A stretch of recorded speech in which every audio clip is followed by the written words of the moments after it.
All right, what's going on, everyone? Welcome back. This is another episode of Crypto Insight. My name is Joe, and today we're going to be answering the big two questions that people have been asking me over the past year. How much Bitcoin have you mined, and how much did it cost to get all this equipment going, your shed, all of that? So stick around to the end to find the answer to that. What I'm going to do first, I'm going to give you all a walkthrough. If this is the first time of you being here, you're going to see the shed and all the stuff in here. Then I'm going to take you in my basement. I'm going to show you where I keep all my backup stuff. I try to keep at least 2 or maybe 3 of everything. Then I'm going to show you a rig. We'll go upstairs. We'll look at another rig. Then we're going to set the phone up on a tripod, and we'll get tearing into all the parts that I laid out. We're going to go over how much I paid for everything and where I got it from as well, because I know that's going to be a question a lot of you have. Then we're going to go over exactly how much I spent to make all of this happen, like I said, and how much Bitcoin I've mined. So if that sounds interesting, make sure you take the second here to hit that thumbs up button to help the algorithm recognize my videos, and make sure you subscribe to the channel so this way you know whenever I post videos. I try to do them at least 2 times a week, but I possibly might start doing them more often if you guys like these videos.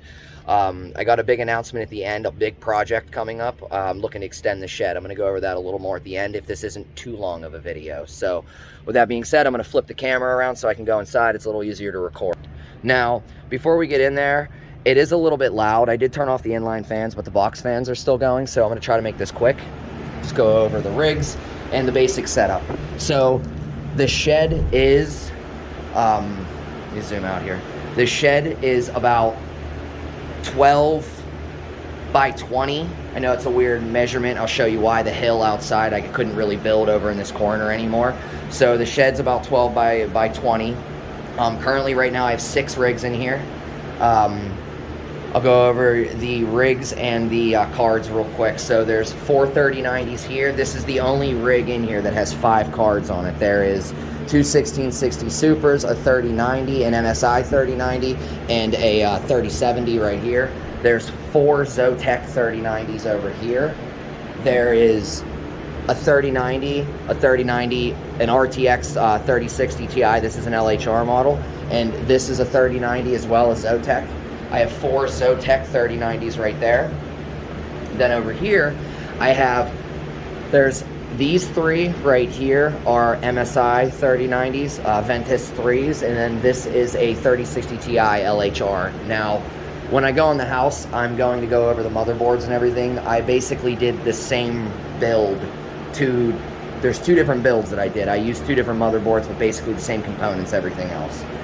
If you look in the ceiling, you'll see that I have an inline fan over here, and then I have an empty spot right here for another inline fan that I'm going to do. I have 2 right there. Now, when I talk about the project that I'm going to do, this is the wall that I'm talking about. This wall right here with the door on it, I'm going to cut this off and extend the whole shed that way. So once again, I will go over that at the end, and there will be future videos, and hopefully you guys can follow me through all that. I will document that very well. I think that's about it for the shed. Said I got some vents over there on the walls. You can see one there and one there. I do have a couple more vents inside I haven't put in yet. Put one there, and I'm going to put one here. And eventually I'll put vents in the new part of the shed. So, yeah, let's turn out the lights, go outside. We'll go around the shed. Now, remember I said I couldn't build any further because of a hillside? As you can see, this is a pretty sheer, I don't know if you can really pick it up on the camera, but this is a pretty sheer drop off here. When I had the shed built, it was the guy who built it didn't even want to build it there because of that. So this is the outside. I'm going to get this all done up. I just decided to do this probably about 4 months ago. The rest of the shed was built probably about a year or so ago, so it's coming along. Let's go in here. Okay, so right off the bat, we'll get over here. We'll take a look at this rig I have. This is the one that heats my heats my basement during the winter. So this is a 5-card rig. There is a 3060 Ti, which is this one, 2 3090s, and then there's 2 3070s right here. If you come over here, This is actually where I keep all of my extra stuff. I keep it all on here. There's some extra fans for Zotac and MSI GPUs, 30 series, keyboard, mouse. This is an extra set of EVGA cables. I do actually have another motherboard upstairs. I try to keep 4 of these Z390A Pro motherboards in stock, and I do have 2 of these Z270A Pros. These are all my 2 different wires, the doubles and the single 8 pins. I have more in storage. I just got to pull them out. The shelf looks kind of empty right now because I pulled a lot of these parts up stairs, so this way I can go over them with y'all. So, yeah. I think I'm going to pause the video right now, and I'm going to come back to it upstairs and set the phone up on the tripod. So I will see you there. Just hold on 1 second. Alright, so here we are. We're back in my house. So this is the rig that I had sitting in my living room all winter, heating the top part of my house. I had one other rig that was in my wife's office. I've already moved it down into the shed. So this rig has 2 3060 Ti's and 3 Zotac 3090s. It's really all that rig is. I'm going to pause this video real quick so I can get the phone up on the counter so we can go over all the parts and numbers. So just hold on 1 second. Alright everyone, so got it all set up here and we're going to get right into it, so I'm not going to waste any more of your time. So how much money did I spend to make all of this happen? It's a very loaded question because a lot of the pricing has changed over the last year, and I've acquired some of this as early as last week, and some of it I've had for the entirety of a year plus. So a lot of this is very accurate, but some of this is just rough numbers. So we're going to go over it. So the first thing we're going to go over is the shed. How much money did it cost me to build that shed and put electricity in that shed? So hardware, meaning bolts, screws, all that other jazz, costed about $100, and then the wood, 2x4s, plywood, the metal roofing, the beams to go underneath the house, all that stuff costed about $2,600. Now, the electrician, this is where you start meeting a lot of people in this business. I actually had a family friend who was a certified electrician, and he actually is the one that wired my shed. Now, I'm going to be extending my shed, which we're going to talk about more, like I said, at the end of this video. It's going to be wired completely differently than it is now. I've learned some lessons along the way, which I'm sure we all have. I'll be making videos explaining what I'm talking about. But moving on, the electrician himself costed me about $450 to tap into my main box downstairs and run the lines and do all the work out there. Now the sub panel, the wires, the breakers, the light, the switches, all that jazz, the hardware there, cost about $550. Now the vents that you see, which I showed you, they were on the wall down there, and I said a couple more of them. These are the vents. They're 6-inch duct vents. For all the ones that I have, I spent $120. So they were about $30 a piece. Now, I also have a security system for my house and my shed. If you've been watching the channel, you will know that because I've gone over it before. I highly recommend it, especially if you have this kind of value anywhere. Have it secured. The Nest cameras, for all 5 cameras that I have, it cost me about $750, which I know isn't the cheapest, but I can monitor it from my phone. It's compatible with the rest of my Google Home stuff. It's really, really nice. So that's how much I spent to do the shed. I don't have an exact number, and that's my fault. But moving on to the graphics cards. Now, I did actually put some boxes over here. So first cards we had is I have 2 1660 Supers. It's these, and I paid $650 for both of them. I bought them at pretty much the height of the, these were one of the first cards. If you go back and watch my channel, I made a video where I plugged a couple of these in. So they were actually purchased pretty early on, about a year ago. Next up, I actually have 3060 Ti's. Now I have multiple cards. This is a box for an LHR model. I do have models that are non-LHR. I paid about $800 for the one that is non-LHR, and then I have 4 that are LHR, and I paid about $3,000 for all 4 of those. So let's put there. Next, we have 3070s. So I have 3 3070s, and I paid about $2,550 for all 3 of them. So not too bad of a deal. I know you guys will probably roast me in the comments when it comes to the graphics cards, but when you want to mine and you'll still make money regardless, you got to get them, you got to get them. I'm not saying pay the scalper, the crazy scalper prices on eBay, but you definitely can pay a little bit more to make the deal happen. So this is pretty much my standard card, as I just went over down there. These and the Zotex, these are my favorite card actually, the MSI GeForce Ventus 3 3090s. These are my absolute favorites. I have between these and the Zotex, which I actually have another box over here. This is the Zotex box. Zotex Trinity OC 3090. Between these ones and these ones,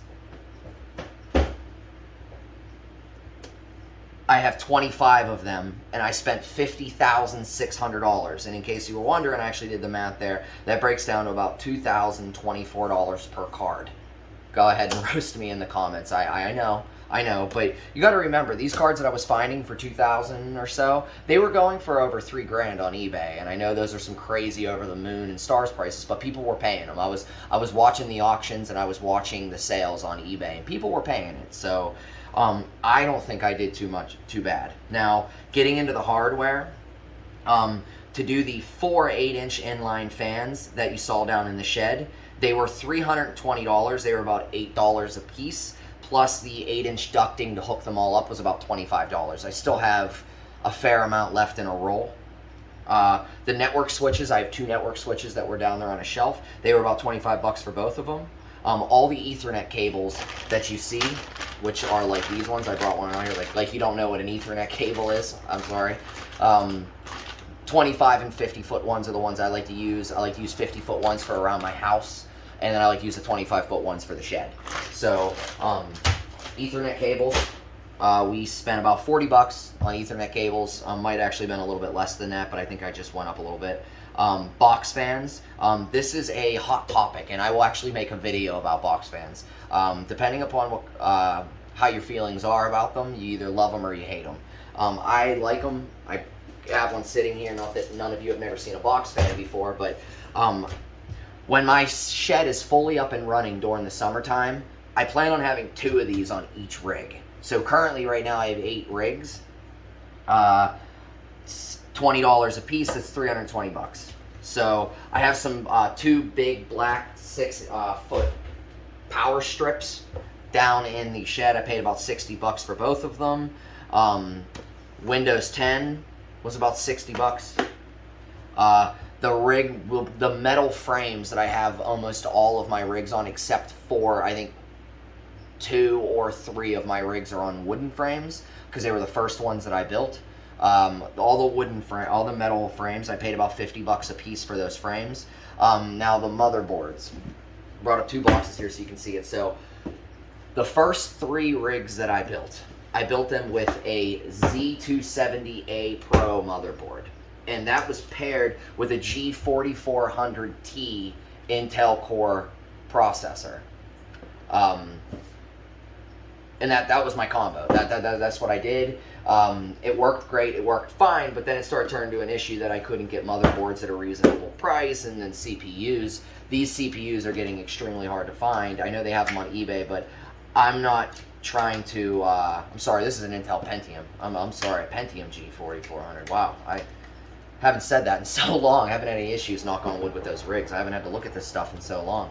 But I was having a hard time getting these at a good price, and the motherboards as well. So I started thinking, what else do I have that can fit most of these parts? And couldn't find it to fit the same CPU, but I did manage to get these ones, which I know a lot of you probably use because they're sold out. The Z390A Pro motherboards by MSI. They take an Intel Core processor. I use the i5s. This is the 9600K. This one's brand new. Those are the CPUs that I use. I'm going to go over those in a second, but those CPUs are really nice for these. That's what I use. And they're not super expensive, but these motherboards, I get them for about 165 bucks a piece. So if you do the math on 8 motherboards for all of my rigs, it's about $1,320 for the motherboards. CPUs that I just showed you, the i5 and the G4400s, they run right around $1,600. They're around $200 a piece. Now the G4400s were definitely cheaper than $200 a piece, but I buy a lot of my stuff brand new. So like my i5s, they were all brand new. Let me see here. SSDs, I usually do these WD Blue SSDs, or there's actually another brand that I get, which is a few dollars cheaper on eBay. These aren't bad. I get them for about 35 bucks a piece. Sometimes I get the 500 gigabyte ones for the exact same price, believe it or not. So it really just depends what's available at the time, if I get the 250 gig or the 500 gig. This is obviously a 250 gig. So let's see. RAM. So I use pretty much whatever RAM I can get my hands on, whatever is the cheapest RAM. It has to be at least 3200, and I try to do at least 16 gigabyte now to 8 gig sticks. So once again, I think I can get this. I jump between eBay and Amazon, and sometimes Best Buy's website has it cheap too. But this, I believe, came from Amazon, and I think they're like $55 or $56. If you do the math on the RAM out for all of the rigs, it comes out to about $464. That's at $56, $57 per set of RAM. Now, the power supplies. Like I've said in other videos, not sponsored to say this, unless you want to reach out to me, EVGA. Seriously. I love EVGA. EVGA and MSI. EVGA makes very good power supplies, and they have a really good rock-solid warranty in case it craps out on you. So I use the Supernova 1300G. This is a fully modular gold power supply. These are the ones that I like to use. They work really, really well. Just as a quick side note, and I can make a video about this in the future about EVGA, I did actually have one crap out on me. I was able to use a receipt from offline off of a retailer who wasn't an authorized retailer, and they actually accepted it, and they actually gave me a replacement. It was brand new, sealed in the box. Wasn't like a refurbished one or they fixed what I sent them. They actually sent me a brand new one sealed in the box. So it was actually really cool. So shout out to you, EVGA. CPU fans, I didn't bring one of those up there. We all know what a CPU fan is. I get them for about 17 bucks a piece that fit both kinds of my motherboards. So about $136. Risers, for all the risers that I've used so far, it's about $225.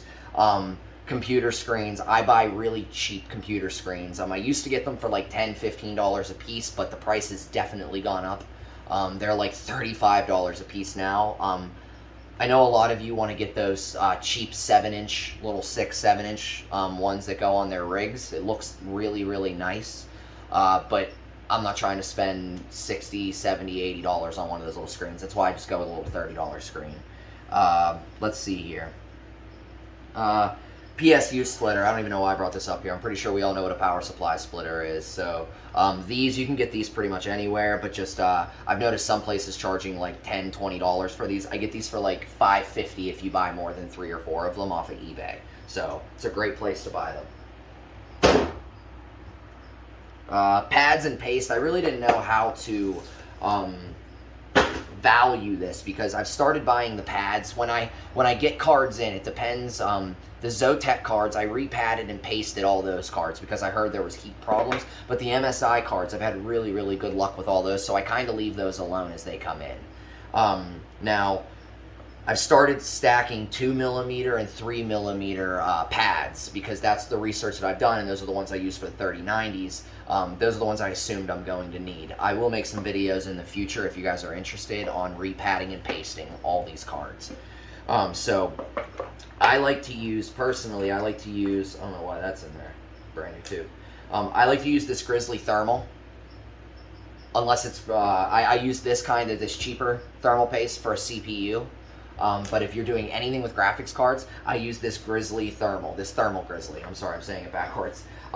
It's very expensive though, and anybody who's ever done this knows that this stuff is quality stuff though. It definitely was worth the money. I will try to put some links for some of the stuff down below, but you can get this regularly on eBay or Amazon. I believe Amazon last had it, it was like $92 for this little 31, I think it's 31 grams. Yeah, I think it's 31 grams. It doesn't say on here, but it's just a tiny little jar. So it's like almost $100 for this little tiny thing. So And then before I'm done going over all of the parts and everything, keep in mind that with all the secondary parts that I just showed you that came from downstairs on that shelf, those are technically backups. So if you add up all the backup parts and all the value that's on the shelves with the power supplies and everything that are down there, that's an additional $1,914 just sitting there. So before I give you guys an exact answer with how much money I spent to make all this happen, I would like to answer the question how much I've earned. So this is kind of a loaded question because, like I said, I'm constantly plugging in cards every week, and I haven't had all the cards the entire year or so that I've been mining. So currently right now, with the way the market is, it was better a couple months ago, but it's down a lot now. Currently earning between $120 and $160 a day. It's about 0.1 and some change BTC per month, or about 1.25 BTC per year, which my goal when I first started doing this was just to accumulate a little bit of Bitcoin, and now it's a full-scale business. So that's good. I like that I'm earning over one full Bitcoin. I pay about $780 in electric every month. I pay about 7 cents per kilowatt hour for electricity. And I don't sell any of my Bitcoin that I mine any month to pay for the electricity. I pay it out of pocket. I do have another job. I work in a restaurant, we'll say that, and I make a really good wage there. So I'm able to stack all the Bitcoin that comes from this farm, and that was always the original goal. This was to create more Bitcoin for myself, not to create dollar cash flow, I guess you could say. Currently today, I'm going to take this off the last 4.5 months because that's when I really got all the 3090s, started getting those in. I think I bought 16 3090s 4.5 months ago. That's when I really climbed in hashing power, well over a gigahash. Currently I'm at 3.3 gigahash, and that's not including the Doge miners and some of the other equipment that I have in another location that I'm doing. I know I keep saying it in this video, but all this other stuff I'm talking about, second locations and building bigger on that shed and everything, I'm going to be making videos on all this stuff. I'm back to making videos again, and I couldn't be happier to be back with all of you guys. So in 4.5 months, I've earned a little over, just a smidge, over 0.5 of a BTC.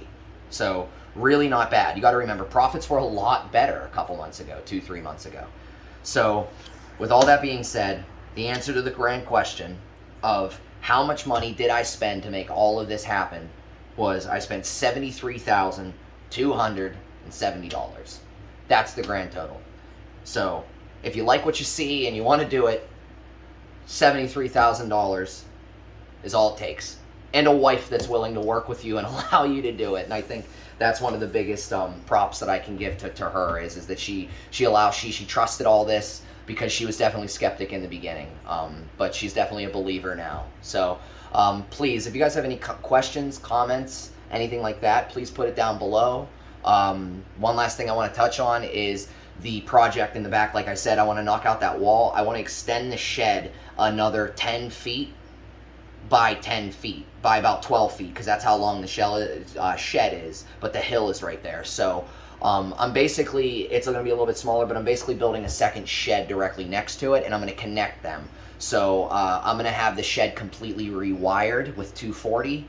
I've already talked with the electrician, and he didn't understand, even though I explained it to him what exactly I was doing, and now he completely understands. He knows what I need.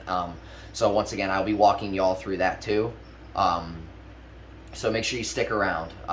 I will see you in the next one. I hope I answered all of your questions. Stay safe.